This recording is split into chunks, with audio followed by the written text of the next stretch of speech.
राम राम भाई सारा ने आप सभी को हैप्पी मॉर्निंग। आज मैं बताऊंगा कि किस तरीके से गुरु आप पे कृपा करते हैं और गुरु की महिमा क्या है। तो जो गुरु होते हैं, जो संत होते हैं, जो महंत होते हैं और जो प्रभु होते हैं, उनमें किंचन मात्र भी फर्क नहीं है, किंचन मात्र भी अंतर नहीं है। क्यों? क्योंकि जो भगवान है वो अपनी गीता शास्त्र में खुद बताए हैं अर्जुन से कि मैं गुरुओं में भगवान हूँ, मैं गुरुओं में सब कुछ हूँ, मैं संत में भगवान हूँ।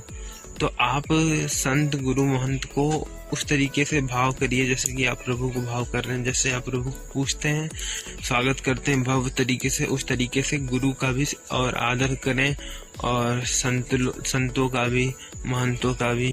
तो गुरु की कृपा ये होती है पहली कि वो कहते हैं कि संकल्प करो, सब कुछ आपके लिए आसान हो जाएगा। संकल्प से आप सर्व समर्थ हो जाएंगे।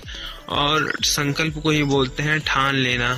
अगर आप किसी काम को ठान लेते हैं करने के लिए तो आपको लगता है कि वो काम आसान हो गया है। उस समय आपकी सहायता के लिए दिव्य शक्तियाँ आपकी सहायता करती हैं। ये जब आप कोई काम करते हो, देखो कोई काम करते हो और आपका काम नहीं होता है तो आपसे कोई डांट लगाता है कि देखो देखो अगर आज नहीं की तो तुम्हें सोने नहीं देंगे। तो उसको लगता है कि यार अब मैं क्या करूं, तो उसे ठान लेता आज मैं इसको करके रहूंगा। फिर वो करता है तो उसके लिए वो काम आसान हो जाता है और उस काम को आसानी से वो कर लेता है। तो इसी को बोलते हैं भागवतिक शक्ति, जो कि गुरु की कृपा से मिलती है। तो दूसरी गुरु की कृपा, गुरु कहते हैं मेरे वचनों का आज्ञापूर्वक पालन करो और मुझ पे विश्वास करो। मैं आपको एक कहानी सुनाना चाहता हूँ। तानसेन पढ़ रहे थे अपने गुरुकुल में और उनके गुरु पढ़ा रहे थे, तो उन्होंने बोला कि मुझे भगवान के दर्शन कैसे होंगे। तो उनके गुरु ने ऐसे ही हंसी मजाक में सोचा कि बच्चा पूछ रहा है तो मैं इसको बता देता हूँ।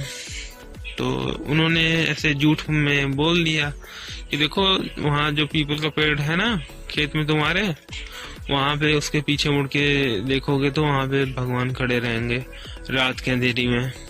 तो उनको विश्वास हो गया। तो इसी को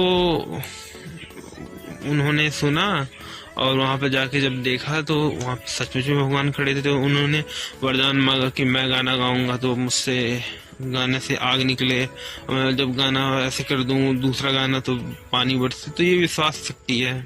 जो तानसेन के गुरु थे उन्होंने तो मजाक में ही कहा था तानसेन से कि वहां पे जाओगे तो वहां पे प्रभु मिल जाएंगे, तुमको दर्शन दे देंगे। और ये कैसे हुआ कि वहां सही में भगवान थे? ये उनके विश्वास की वजह से वो वहां तक पहुंचे और उनको भगवान ने दर्शन दिए। उन्होंने गुरु की बात को सच मान लिया था, इस वजह से भगवान वहां पे खड़े थे। ये है गुरु की महिमा, ये है विश्वास की शक्ति। कर तुम अकर तुम अन्यथा कर तुम सर्व समर्था सा ईश्वरा। गुरु की महिमा हमें सामर्थ्यशाली मनुष्य बनाती है।